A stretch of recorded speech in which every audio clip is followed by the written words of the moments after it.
Hello guys bounce back एक बार से आपका फिर से ड्यू टारगेट कॉमर्स में स्वागत है। मैं आपको अपने बारे में बता दूं, my name is Sujok Yadav and आज की वीडियो में हम जानने वाले हैं मानव में वहन तंत्र कैसे होता है, यानी कि किस प्रकार से जो रक्त है वो कैसे ऑक्सीजन को हमारे ब्लड बाकी शरीर में ले जाता है और वापस से कैसे कार्बन डाइऑक्साइड को हमारे वहाँ पर लेकर आता है उसमें, यानी कि जो हमारे लंग्स होते हैं वहाँ पर साफ़ करने के लिए किस प्रकार से लाता है। तो यार आपने पिछली वीडियो में जाना था कि रुधिर भोजन तथा ऑक्सीजन एवं वर्ज्य पदार्थ क्या होते हैं, गंदे पदार्थों का क्या करता है, वहन करता है, यानी भोजन का भी और ऑक्सीजन का भी। ठीक है, तो हमारे शरीर में वहन करता है। तो एंड आप ये भी जानते हैं कि रक्त एक तरल संयोजी उत्तक है। तरल संयोजी उत्तक का मतलब है कनेक्टिव टिश्यू, यानी कि एक तरल है, पानी की तरह है और वो क्या करता है, शरीर के विभिन्न अंगों को कनेक्ट करता है।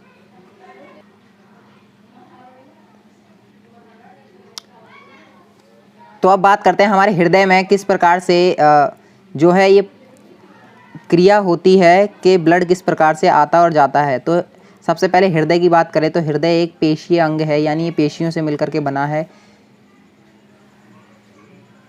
जो मुट्ठी के आकार का होता है, यानी कि इस तरीके से। तो इस तरीके से मुट्ठी के आकार का होता है और ये जो ये शेप दिख रही है इस तरीके से ऐसे होता है। ठीक है, तो ऐसे मुट्ठी के आकार का होता है क्योंकि रुधिर को ऑक्सीजन युक्त और कार्बन डाइऑक्साइड युक्त दोनों का वहन करना पड़ता है। क्या है कि जो ब्लड है उसको ऑक्सीजन भी और कार्बन डाइऑक्साइड दोनों गैसों का वहन करना पड़ता है, यानी ब्लड के अंदर ही ऑक्सीजन और कार्बन डाइऑक्साइड दोनों होती हैं।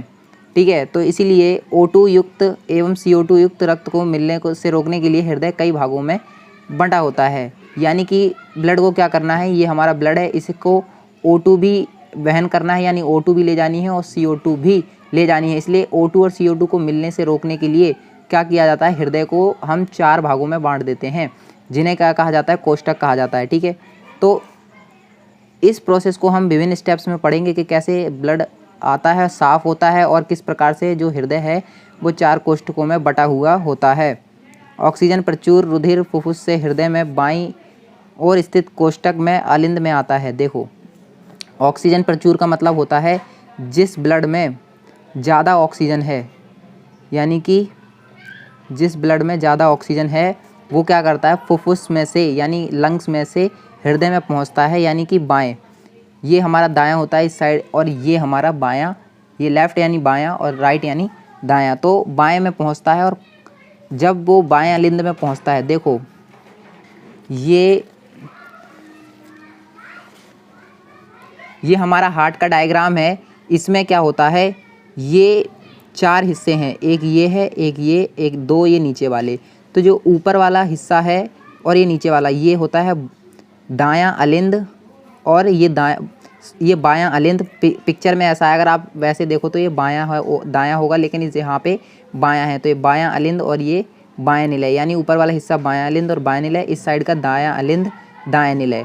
ठीक है, तो ये वाला जो हिस्सा होता है ये साफ़ खून का होता है, ये वाला जो नीला नीला से दिख रहा है ये ख़राब खून का होता है। ठीक है, तो क्या होता है, यहाँ से फुफ्फुस, ये है फुफ्फुस, यहाँ से ब्लड अंदर आता है। ठीक है, यानी कि ये हमारी फुफ्फुस सिराओं से साफ़ खून कहाँ आता है, यहाँ से बाएं अलिंद में आता है। जब बाएं अलिंद में रक्त आ रहा होता है तो ये क्या, इन्हें क्या कहा जाता है, इस तरीके से जो ये बना हुआ है इसे बोला जाता है वाल्व, यानी दरवाजे। तो ये उस टाइम पे बंद होते हैं जिस टाइम पे ब्लड आ रहा होता है साफ, और जब ब्लड इसमें पूरी तरह भर जाता है, ये पूरी तरह भर जाता है तो क्या होता है, ये संकुचित होता है, यानी कि ऐसे दबता है, कॉन्ट्रैक्शन होता है इसमें, और ये दरवाजे तेज़ी से खून की वजह से खुल जाते हैं और ये नीचे बाएं निलय में पहुंच जाता है और बाएं निलय से बाकी यहाँ से फिर बाकी पूरे शरीर में पहुंचा दिया जाता है इस तरीके से।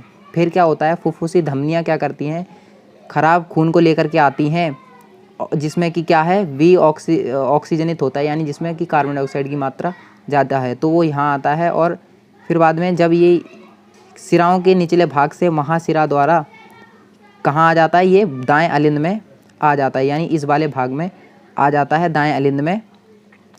ठीक है, महाशिरा द्वारा यहाँ से आता है दाएं अलिंद में आता है। दाएं अलिंद जब भर रहा होता है तो उस टाइम पे क्या होता है, वाल्व बंद रहते हैं, सेम उसके तरह ही होता है, और जब ये पूरी तरह भर जाता है तो ये कॉन्ट्रैक्ट होता है, सिकुड़ता है, तो ये तेज़ी से दरवाजे खुल जाते हैं और यहाँ से ये गंदा खून जो है वो फुफ्फुसी धमनियों में पहुँच जाता है, जहाँ से क्या होता है वो साफ़ होता है, फिर वापस फुफ्फुसी सिराओं द्वारा यहाँ से साफ़ होकर के पूरे शरीर में चला जाता है। तो इस प्रकार से मानव के हृदय का वर्किंग चलती रहती है। अगर आपको ये समझ में आ गया डायग्राम तो please hit the like button and don't forget to subscribe our channel. Thanks for watching guys.